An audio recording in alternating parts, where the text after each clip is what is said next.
چرا بعضی نفرها به فولبین و جادوگرها مراجعت میکنن؟ این یک چند سبب دارد از نقطه نظر روانشناسی. یکی از سبباش این است که همچنین آدم‌ها خیلی باوری‌های پست در خودشون دارن یا که عموما در خودشون باور ندارن. وقتی که یگون مسئله در زندگی پیش میاد، آنها با اضطراب میغلطن، یعنی که میترسن، چون باور ندارن، فکر میکنن که این حل نمیشه تمام و میخوان که یک نفر دیگر این مسئله اونها رو حل کنه.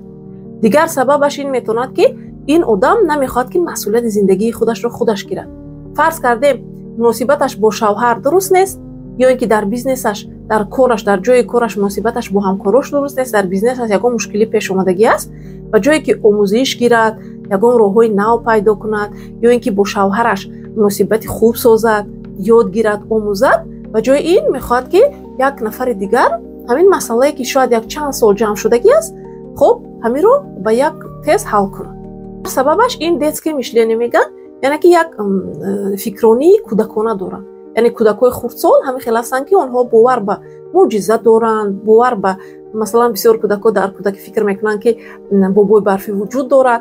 خب یعنی اینها هم آدم‌ها کلان شدگی هستن با سن و سال، ولی در بعضی گویم که مسائل زندگی، در بعضی طرف‌های زندگیشون یک детские мышления، طرز فکرانی کودکانه داشتنشون، یعنی که حالا هم باور به هم خیلی معجزه دارن، در زندگیشون پوری پرابلم است، فکر میکنن که حالی من روم همون زنگ یگان کوفسوف میکنه، تمام کلی مسائل من همش سرازو حل میشد، سرازو شوهر من با من مناسبتش خوب میشد، در همه پرابلم های بیزنسی من حل میشود و برای همین مراجعت میکنم. و جای این ما باید روی شخصیت خودمون کار کنیم، یاد گیریم چگونه مناسبت ساختن.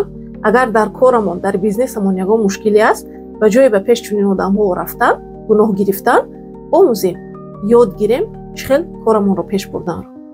چی فکر دارید در این باره؟ آیا یگان بار شما به چنین نفرها مراجعت کردگی هستید یا نه؟ فکراتون رو در زیر این ویدیو نویسید. لایک و پادپیسکا رو فراموش نکنید.